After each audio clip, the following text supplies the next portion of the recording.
Hi everyone, my name is Eric Gonzalez, and today I'll be presenting our paper, Reach+, Extending the Reachability of Encountered-type haptics devices through Dynamic Redirection in VR. Encountered-type haptics is a feedback paradigm designed to provide on-demand physical representations of virtual objects and environments.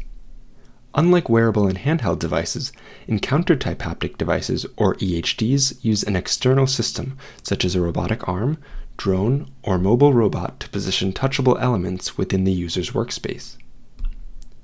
This approach presents a unique set of challenges, however, including predicting where the user will touch, device positioning inaccuracies, device workspace limits which can make certain areas impossible to reach, and device speed limits which can delay its arrival to the point of contact.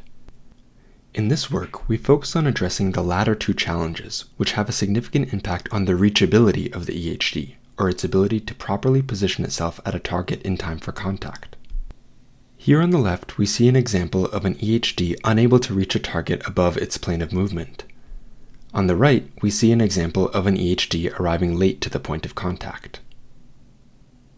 In this work, we propose Reach+, a framework to anticipate and correct for these limitations using a perceptual illusion technique known as reach redirection.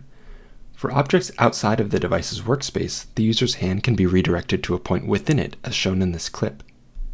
For far-off objects, we estimate the arrival time of the user's hand using a minimum jerk assumption and redirect them to a point reachable by the device given the time constraint. Also known as haptic retargeting, redirection is an interaction technique to change the perceived location of a haptic element by gradually offsetting the virtual hand, shown here in blue, from the real hand, shown here as an outline. Users naturally correct for this due to visual dominance, and so their hand is redirected to the desired location. To illustrate our approach, we'll use the example of an omnidirectional mobile robot positioning the physical proxy of a virtual object on a table. Here, the EHD's workspace is a rectangular plane the size of the table.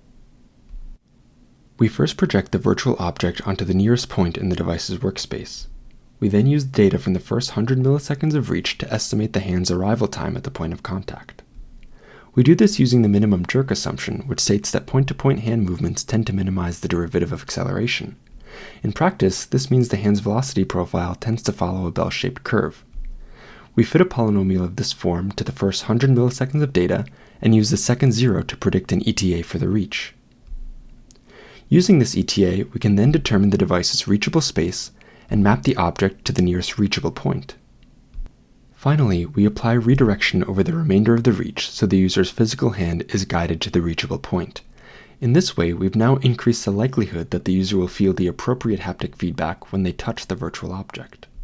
We focused our evaluation on compensating for device speed limits with Reach+, as previous work has explored redirection for fixed offsets. Participants were presented with a ring of 8 targets and told to reach to the highlighted target. In each trial, a mobile robot EHD began in the center of the ring and moved with constant speed to the highlighted target as the reach began.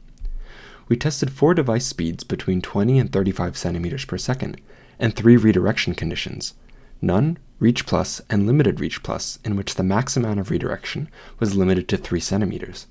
This last condition was intended to capture redirection below perceivable levels.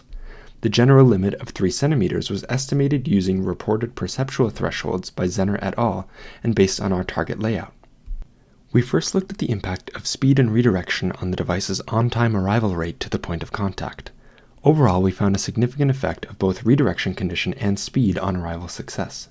For the slowest speed, both Reach+ and limited Reach+ significantly improved arrival success by 25% and 14% respectively. After each reach, participants rated whether the movements of their real and virtual hands matched. Overall, Reach+ yielded more noticeable redirection, while limited Reach+ did not.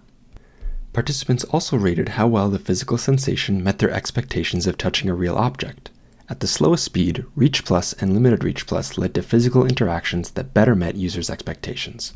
In summary, we presented Reach+, an approach for improving interactions with encounter-type haptics devices using dynamic redirection. Our findings suggest that Reach+ may improve the performance of slow EHDs by increasing on-time arrival rate and improving users' sense of physical realism. Additionally, when limiting redirection to below perceivable thresholds, similar performance improvements were observed without redirection becoming noticeable. Thank you for your time.